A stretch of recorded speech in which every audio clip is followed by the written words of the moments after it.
Hi everybody, and welcome to the Endless Celts Cooldown. I think it's segment number 3 of this, and we're going to react to Celtic v St Johnstone. Celtic won 3-1, and I have to say for myself, I quite enjoyed that game. I was sitting with my granda and my granny watching it, and it felt like Ross to me anyway that we were playing with more intensity, more freedom. The players were getting in their faces, the opposition players, and they were closing down space really well. And actually, quite enjoyed the full 90 minutes or whatever it was, 97 minutes at the end. But how about yourself? Did you enjoy the overall performance? I mean, the result was 3-1, so that helps. But I really enjoyed the performance. I felt like you're saying there certainly the press there was more an intense press, and St Johnstone struggled to get out and create anything. For probably the first maybe 15 minutes, 10-15 minutes, I felt like we were doing that side to side. Kuhn was coming inside quite a lot, but once we hit our stride, started moving the ball quicker, getting the ball to the byline, getting balls in for Kyogo to attack, bread and butter balls for Kyogo. Bread and butter balls? What the hell?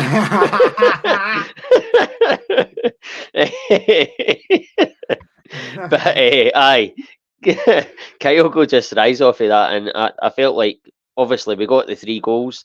We're going to go further into it, but we could have had about 7, 8, 9 goals. There were so many kind of things in that game, like VAR decisions, close offsides, and players just not taking their chances. But Franny, I mean, like we usually do, I thought for like Ross said there, that Kyogo was actually getting service that he wasn't getting in the first kind of part of the season. I noticed a direct kind of style change in my opinion. The wingers are taking on, they're finding that like their guy getting past and putting balls into the box, and Kyogo was dangerous all game, and he got his goal from the bread and butter balls that Ross was talking about there.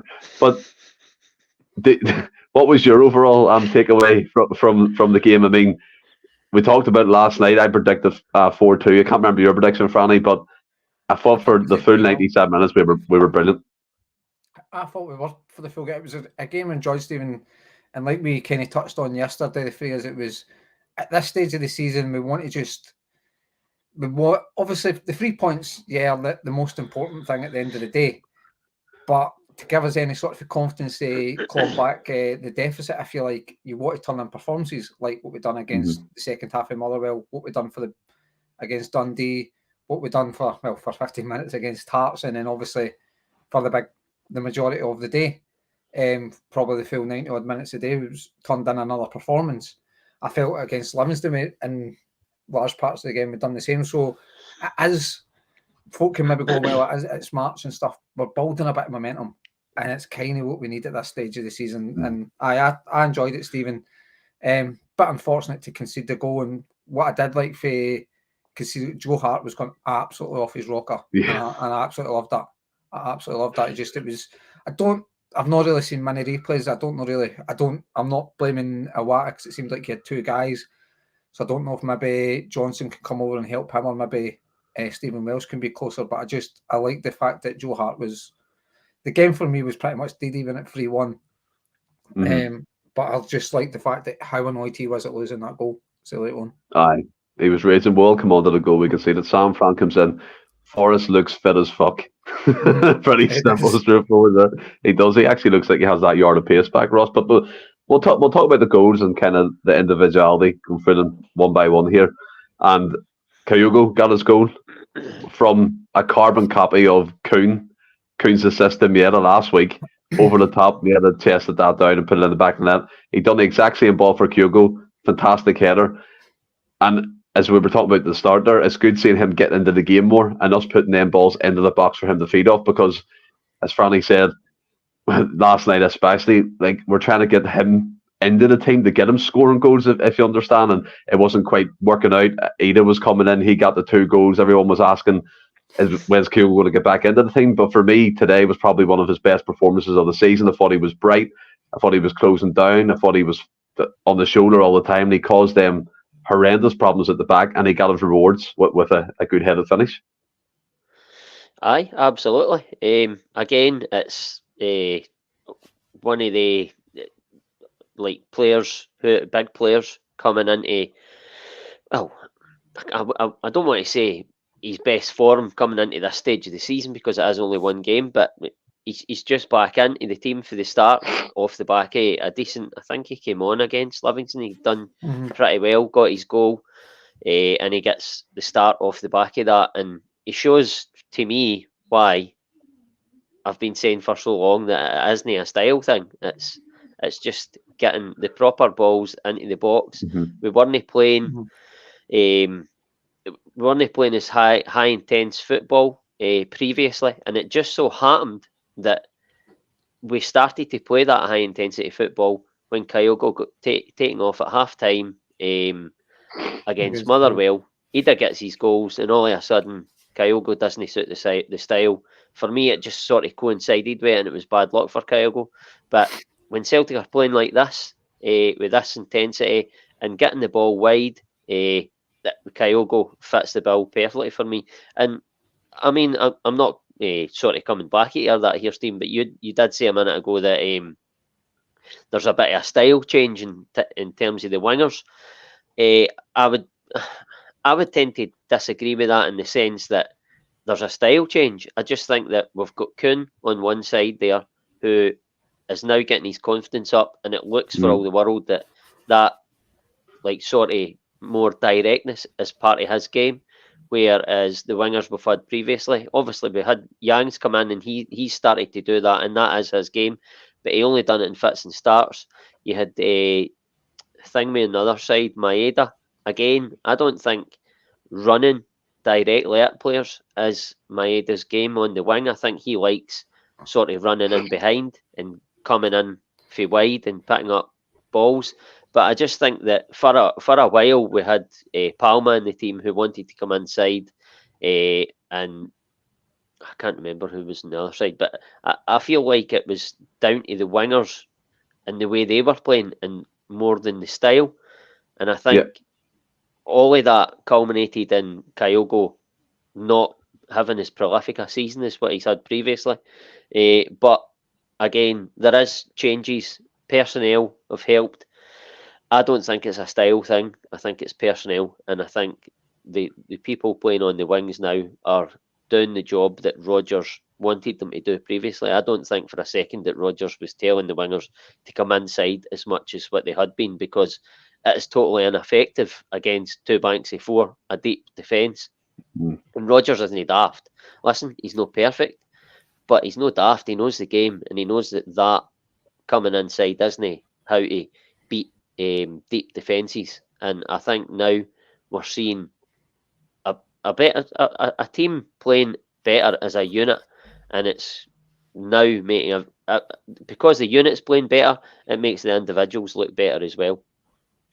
I think what I was totally agree with us there, sorry. I totally agree, because I think with Kyogo's movement as well, Kyogo doesn't suit you delaying a pass. Kyogo needs the ball early with his runs over, like just in behind and stuff and playing on for short. I mean, you look at, you had 2 goals today that were rightly chopped offside, but it was for early balls. Bernardo had a couple where he tried to clip over them or just a wee bit over hit.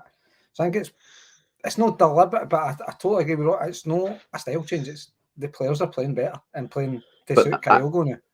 What I meant was, to kind of come back, is the fact that, look, it might not be a style change, but Ross is right to allude that Palma was cutting in on the right hand side, the winger was cutting in as well, and it just seemed like that was the style we were looking at, we were watching week on week. Now, I do agree in the instance where the wingers now, well, the last couple of games, are directly running at their opposition, and they're getting into the box earlier, getting the balls in quicker.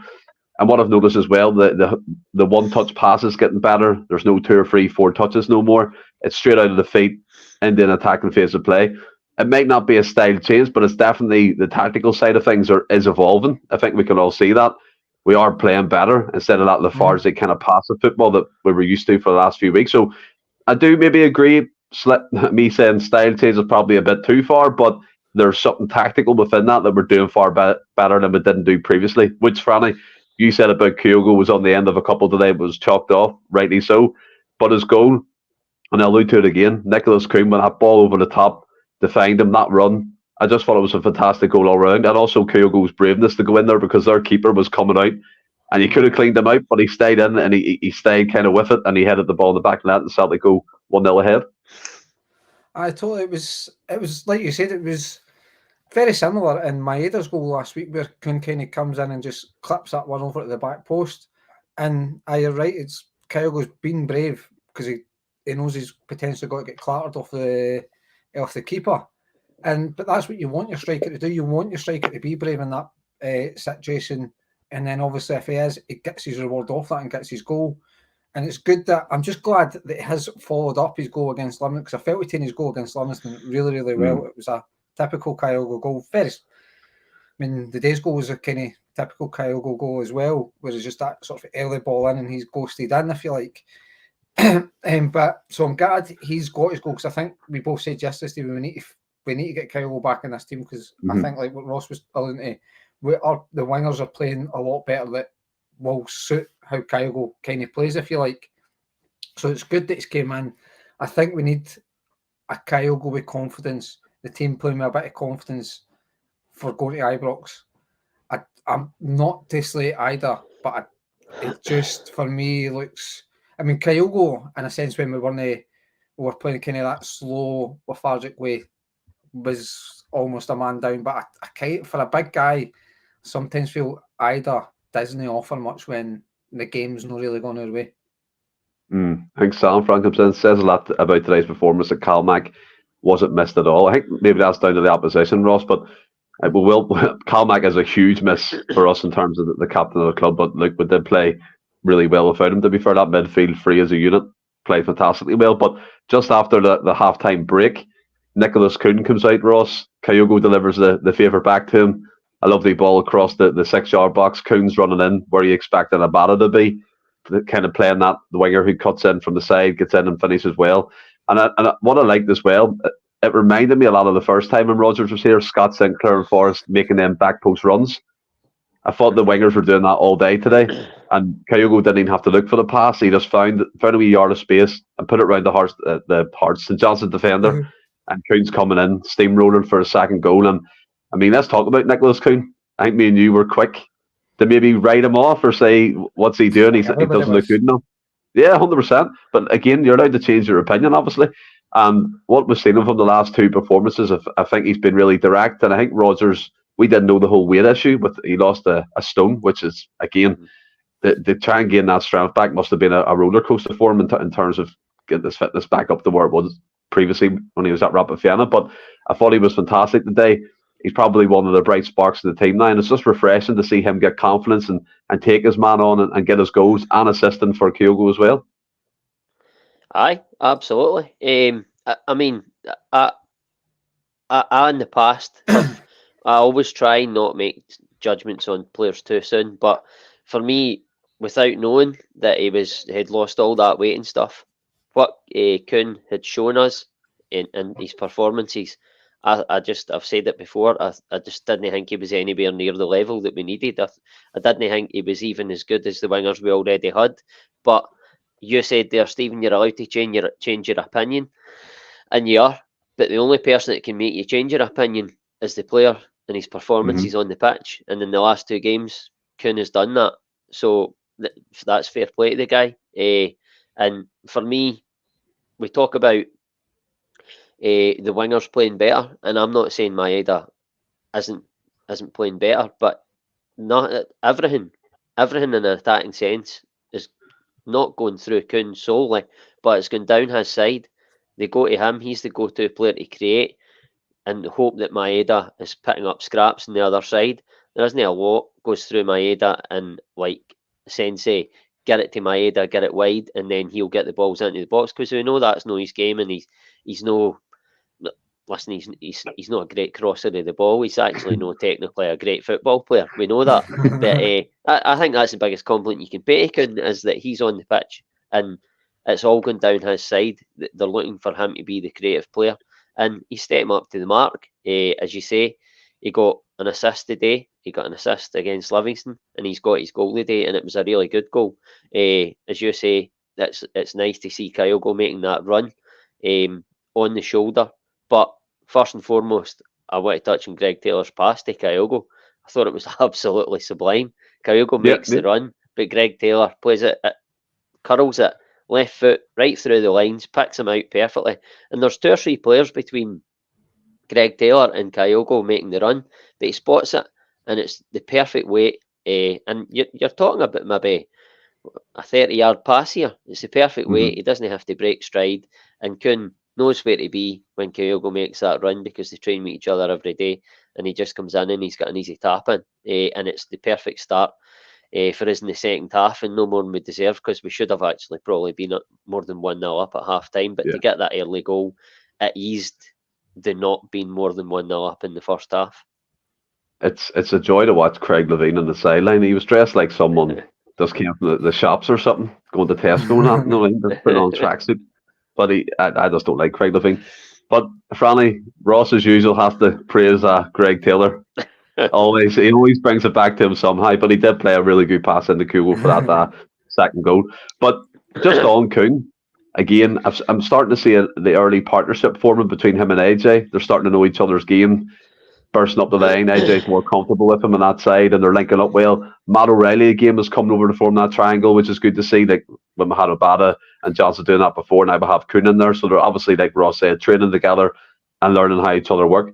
But again, Kuhn, his confidence must be sky high. I mean, we spoke about this last week, and I think Anthony Dunn put it in our chat right off the bat after the game. James Forrest is going to start every game on the right-hand side for Celtic from now till the end of the season. And look, again, that's his own personal opinion on that one, but I think Kuhn, you can't drop him at the minute. He's just, for me, he's playing well, and if you want to keep his confidence high, you keep him in the team. I hope nobody watches last night, because I think I only picked Jan because I thought he'd be back for his suspension, but I'm assuming he wasn't. So definitely Kuhn, because I think it's now the international break in it. So Kuhn, for me, it's his position to lose right now. I mean, I'm not. I'm also got to get maybe a wee bit carried away with him, but like you guys, I'd kind of written him off as well. But the last two games, albeit against Livingston, St Johnstone at home, he's been really, really good.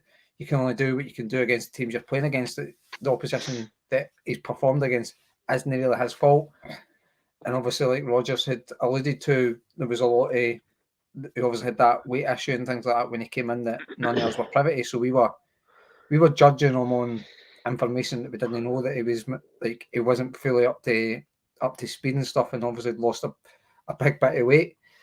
So you can see a confidence change in the guy. It is, like you say, Stephen, a more direct. I feel the sort of first 3 or 4 games where he played, he just always seemed to cut inside.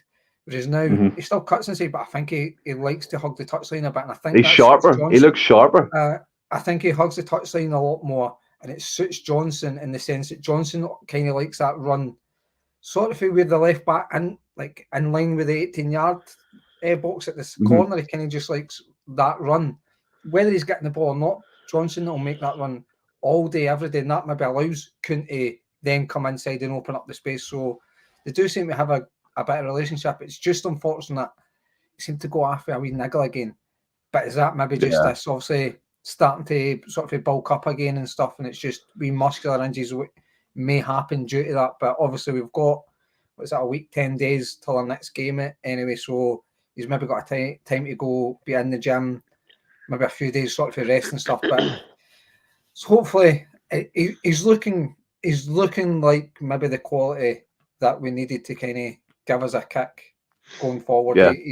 His last 2 performances, I mean, if you've got to criticise him for his first 4 games, you've got to praise the guy for his next couple of games. We all criticised him. I had written him off. And then, I mean, to totally change a player, if Kwon comes back and suddenly turns into a baller, I'll forget him after 1 game. But I didn't see Kwon doing that. But Kuhn's doing it, so fair play to the guy. Yeah, Kuhn definitely has something. And kind of another wee side note here, I think this happened in the first half, Ross. How was the handball on the penalty on the line? Penalty not given. I mean, this was the point in the match where it was a shoot-in, and St Johnstone had players that camp literally on their goal line. I think Willie put in a picture in our group chat that made everyone laugh in regards to that. But do you think that should have been a penalty kick? I mean, it did look like the ball was going to go in, but it hit off your man's elbow.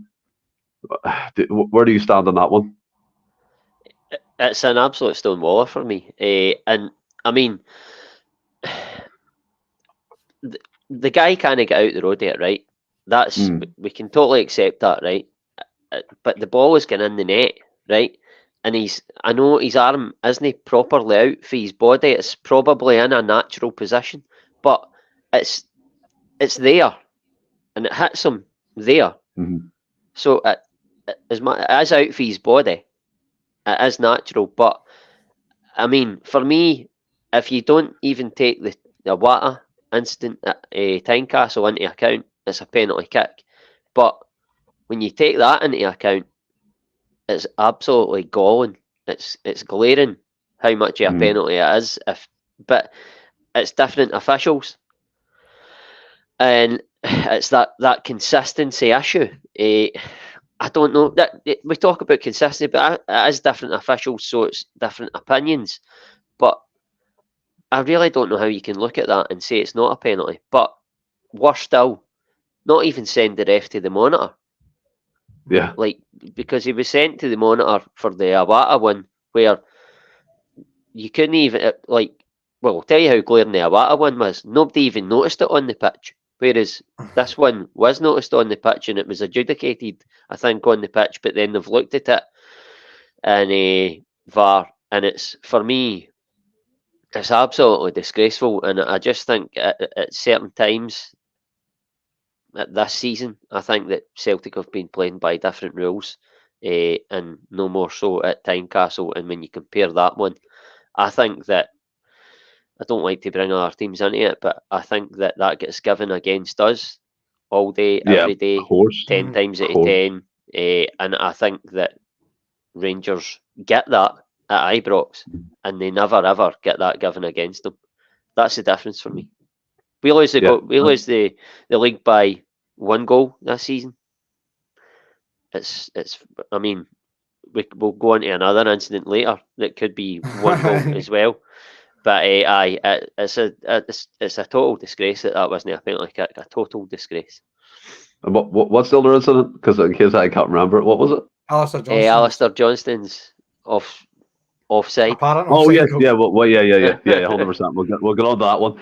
But I think as well, like the VAR thing, it gets to the point now when we've got a decision, or they've got a decision to make for us. I don't even get pent up about it no more. I just sat in the seat and was like, they're not giving the penalty kick. They're not going to give this. And I think it was probably due to how far away the wee lad was from the ball. I think it was Robinson or something, and hit him on the elbow. But it's getting into the net. He stopped it from getting into the net. So that's why, for me, it should be a penalty, Franny.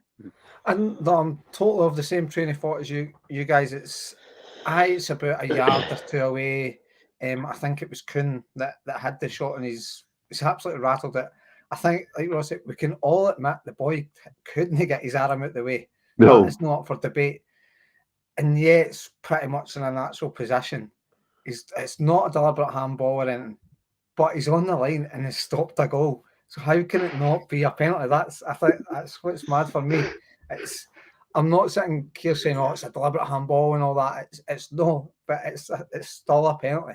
It's still a penalty for me. It has to be. And beyond that, it's not a booking, it's not a red card or anything like that. It's just a penalty. It's all it is for me. Every day of the week. Weirdly, I would say if it was outside the box or anywhere else, we move on. It's just where it is. On. It's just what exactly, Stephen. The guy's on the line and it hits his arm. How can it not be a penalty? Next week we'll see Connor Goldson just play beside Jack Butland and just save all these goals because they're not going to get penalty kicks. But we'll move on from that. The VAR thing always comes up anyway with our games. And Jamesy comes on, Ross, the best winger at the club. And right, I mean, to be fair, he took his goal fantastically well. Assist by O'Reilly, who I thought had a good game, albeit he frustrated me at times with his final product. But his final product for Forrest was a brilliant ball. Forrest banged the par, took it past their keeper. And again, he didn't really celebrate, which is fair enough. But the impact that he's made the last couple of games can't be ignored. And obviously, we've lost Yang, we've lost Abada, we've lost Palma for different reasons, injuries and transfers and things. But James, he's come on, he's made an impact and grabbed his goal well. I think it was a different impact today in terms of when he came on against Livingston. He just sort of came on. It was 2-2, I think, and he showed that urgency and that 100% effort, and he dropped the shoulder a couple of times as soon as he came on, as soon as he got the ball, and just showed players around him, this is the effort, this is what we need to do to win this game. And he showed bits of quality, whereas he came on the day, and listen, we're well ahead in the game, comfortable, and he gets a goal pretty quickly, and it's a goal, like a finish, the highest quality for me. He takes the touch, gets it out his feet, and for the edge of the box, he gives the keeper absolutely no chance. And I think in that instant alone, I think it showed for me what Rodgers meant in terms of the best winger at the club, in terms of ability, and that's all he meant. But James Forrest's ability, I don't think you could argue Palmer gets that opportunity. He maybe takes it like that, but he's only shown it in fits and stuff. I don't know if Kuhn's got that finish in his locker yet. It's hard to say. Maeda, if he comes up with that finish, you're all sitting startled. Who else? Even when Abada was at the club, I don't think he had that finish in his locker. I think that instant alone showed what Rodgers was meaning in terms of ability. But again, as Rodgers said, for James Forrest, and I know he's only 32, and he does look as fit as he's ever looked probably in the last 2 years. He looks strong, but at the intensity we want to play, I understand what Rodgers is saying. Maybe he can't bring that all the time. But as I said previously, I think I was on after the Livingston game, I think that for James Forrest to come on at the time he has in the last 2 games and be impactful in the way he has in different ways, I think it will be absolutely invaluable between now and the end of the season for what we want to do. Whether that takes us to the league title and a Scottish Cup remains to be seen, but it gives us another option and a real good opportunity to get to what we want to get to at the end of the season. Yeah, it's experience what we need in that dressing room at the minute, Ross, to kind of take us through these games, like you're saying, and also his strike was fantastic. I think Brisbane comes in straight and seeing Jamesy hit a ball off his left foot, sweet strike. James Floyd, more of that from now on. Sam Forrest score in front of goal and puts it in the side net and superb. It was a brilliant finish. I think last night on the podcast towards the end, I think Gav was asking who would we keep, who would that go. I think we all agreed maybe to let Jamesy go to Pastors New, but let's be honest here, his experience to get into this final 9 games or 8 games now is vital. It's a title challenge. He's been used to this. He's been around the block on many occasions, won many a trophy at Celtic, and for him to guide the next generation of wingers and the wingers we've purchased in recent transfer windows is only a good thing. I totally, it's like I say, I think a lot of it we don't like the sort of mentality of they're good in the dressing room and things like that, but you need players. Every club needs players that are good in the dressing room at the end of the day. I said that last night, didn't I? I fucking did. I know I did. You do need players that know what it takes to get over the line, to get through difficult games, know what it means to a club, to what that club want to achieve and things like that. And that's where Forrest is absolutely key for that. It's not like Forrest is a poor player and hasn't really contributed at his time at Celtic. Every season on season, Forrest has came up with big moments. Obviously, the last couple of seasons, maybe not played as much as he would like to, but that's obviously down to other wingers maybe being more on form, and Forrest just simply not getting a chance to stake a claim and things like that. Now, he's obviously came in against Livingston, and he did, like Ross said, he showed the attitude, what it takes for to beat a club at Celtic. And I think that could be key in the last sort of obviously 8 league games and your 2 cup games. If you're successful there, he might not come on and have like an assist or a goal, have an 8 out of 10 or a 9 out of 10 performance, but he'll come on and he'll give you 100%. And if it's a tricky game where we're maybe just needing a goal, where it's just been one of the days where I assume we'll have maybe 1 or 2 of the games anyway in the running where we'll just need to drag ourselves through a game. Forrest coming on and showing that intensity can maybe drag the team through a game, and maybe other players will go, right, here's a guy at 32 that's been through it all, knows what it is, knows the type of performance Rodgers wants, knows what he wants to do, like knows what Rodgers expects, and that might just raise their levels 5-10%. That'll get you over the line in that game. So I think his experience, like Ross said, is absolutely vital for this run-in. It looks like he's going to have a say in our performances. Rodgers has always fancied him, and obviously had his comments the other week about him. I think Forrest, I wouldn't say he's an enigma, but I think he's an enigma within the fan base. For some unknown reason to myself, I would have thought a guy Forrest and what he's achieved at the club, what he's done for the club, it'd be unanimous the support he's got. But for some reason, he hasn't got that, and I think that is a big factor of how folk look at Forrest. But I think a guy James Forrest, he has got the ability. I think he will be. Will he be key? I don't know, but I think he might have moments that you didn't really go, that was because of James Forrest, but you might sit back and go, Ken, that sort of him coming on and just getting it 110%. Might never beat his guy, but he was always wanting the ball, try to get by the ball, and might just drag the other players on the park up 5-10%. That will get you over the line. Yeah, it's showing an example, to be fair, isn't it? Brisman comes in, could and should have had, been 3 more goals, lads. This goal difference could be a factor. Pretty frustrating. We didn't get 6, to be honest. And to be fair, Franny mentioned it at the start of the podcast, Ross, in regards to the goal we actually did concede. And Franny rightly said that Joe Hart was raging. His reaction said it all to me, but I think your man Gregory missed the header of the one that was put back into the 6-yard box, and then Tomoki Awala was moved to centre back and was too weak, and their player got it. Connor Smith got the goal. That to me still shows the vulnerable side that we have in the back four. By the way, it was good to have Carter Vickers back today. I thought he made a real difference. I thought he again led by example, and he was very cool and calm under pressure whenever we had to face them moments. But he was off the pitch at this point, and within 2 to 3 minutes, we can see the goal, and Joe Hart's gone off his rocker. Well, it was no coincidence that Carter Vickers was off the park when we conceded that goal, and Joe Hart had every right to go off his rocker because we were so comfortable in the game that it should have been a clean sheet.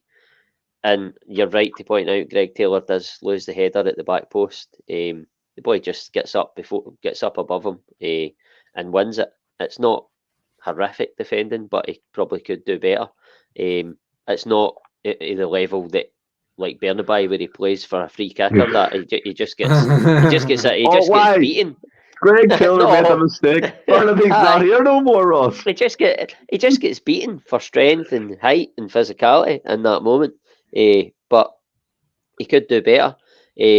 But for me, I think you probably have to say that moment is probably Rodgers' only blot on his copy the day, because for me, he brings on Home, and then he puts Tomoki Awata to centre half.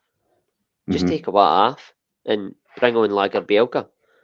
Yeah, because that's how we lost. He must hear him. Listen, he must hear him. Well, he brings him on 10 minutes later because he thinks, I've made a mistake here putting Awata to the back. I should have put a natural centre half on. That's why we've lost the goal. It was why. Listen, Greg Taylor wasn't blameless, but then it comes back across, and I'm not blaming Awata at all. But Carter Vickers probably does better, or what does do better in that situation. St Johnstone maybe still scored the goal, but for not bring Lager Bielka on and put Awata to the centre half was a bizarre decision, and it was proven to be. Even Rodgers thought that by bringing him on minutes later. So it was a poor decision by Rodgers for me. But I mean, to touch on the commenters, what was it, Brisman? We could have had 6, 7, 8. I said that as well. We could have had 6, 7, 8, 9 goals. And listen, you're disappointed not to get more goals, but for offsides, but for not getting a penalty. We probably would have missed a penalty anyway. But for the Ali Johnson one, getting chalked off. Listen, most of the goals that were chalked off for offside, in fact, you would have to say all of them, bar probably Alistair Johnson one, were the right decisions. So there's no complaints there.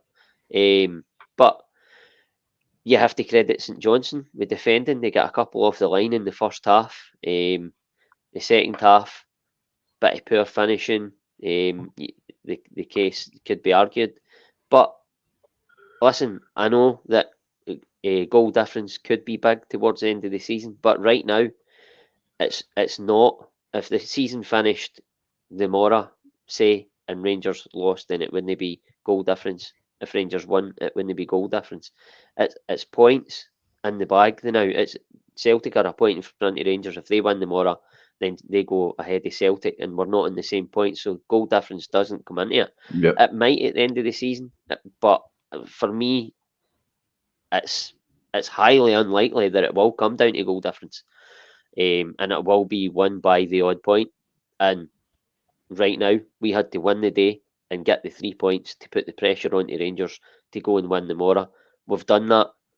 Whether it be 3-1 or 6-1, it makes no difference right now. It's points on the board, and that's what we've done, and that's all that matters right now for me. And listen, we still have got another 2 goals up there, albeit it could be more, but points on the board are more important right now. Yeah, no, I actually tend to agree with that. I know performances and stuff is good to see, and I thought as a collective it was a whole kind of team performance at the end. They did play well and got the points too. But Brisman is right. Getting more goals is crucial too because of the goal difference thing. But I do tend to agree with Ross here that for me at this moment in time it's going to come down to points. And Franny, might come in there and said how many Celtic channels is there now? There's loads. You can watch us all. Catch up with them all, catch up with ourselves, catch up with other podcasts. That's why supporting Celtic is amazing. You have all these different channels you can tune into and listen to different points of view. But the goal was disappointing to concede. Joe Hart didn't get his clean sheet again, and it feels like it's a forever issue as our centre halves and Carter Vickers went off. We conceded.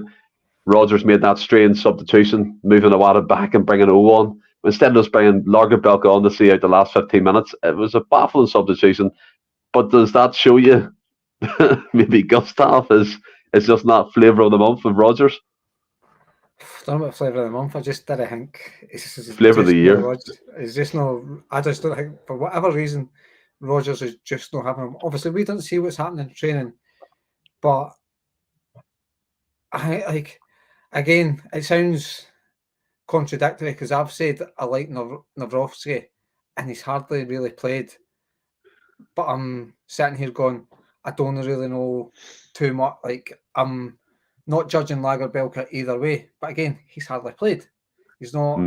But then if you look at his stats, I think today will go down as the first time he's been in a Celtic team domestically that we've conceded a goal. I agree he wasn't on the park, but any other time he's played, we have not conceded a goal in the league. So you could maybe look at that one and go, well, guy's stats are really good at the end of the day. We don't tend to concede goals when he's playing domestically. So it was a strange one in the sense that clearly CCV was getting 10 off to rest him. I appreciate that Rodgers was maybe looking at Lagerbielke and going, I'm probably not going to use you the remainder of the season. So, and maybe one instant I can understand him saying, well, I'll put a Awada back there. But for me, I don't want us being in a big game and you maybe have to, not due to sort of maybe just protecting CCV or anything, but say a CCV or a Welsh or a Scales that's injured, I don't want it to be when you've got a centre half on the bench and you put a Awada at the centre half. I would rather just put a centre half there. One of Neil Lennon's biggest flaws was the whole square peg and round holes, and I just didn't want Rodgers no liking a guy, whatever his issue is with Lagerbielke, costing us points, like maybe we're winning that game 2-1 and we end up drawing or something like that because he just doesn't want to play the guy. And like Ross touched on it seemed in one hand maybe you can credit him going, well, he's seen his mistake and changed it, but we've conceded a goal off that. Yep. So the Lagerbielke one is very, very strange for me. Why, as I say, why didn't they bring him on? Similar to Home, who I think again looks a bit of a player, and he brings on Daniel Kelly before him. Now, the boy Kelly looks a player, but again, Home was getting games at the start of the season, and then he doesn't. I know he also came on the day, but his first sort of guy to look at was a guy, an 18-year-old that's kind of had 2 or 3 games. He's fell off the face of a cliff. It's a strange one. Weird. And sorry for the late response. I had a mouthful of water, and I thought you were going to keep talking. I didn't even know. It's almost like the waiter You in the know- restaurant when he comes in, you've just taken a mouthful. How's that food? But I'm in the warmest room in the world, by the way, which is why I keep drinking water. I'm sweating sitting here. But no, you're right to point that out. Oh, got his goal. Who was it against he played in the cup? Who was that team he played? The 5-0, 6-0 game in the cup. Oh, Bucky Thistle. Bucky Thistle, yes. Yeah, Buckfast, remember now?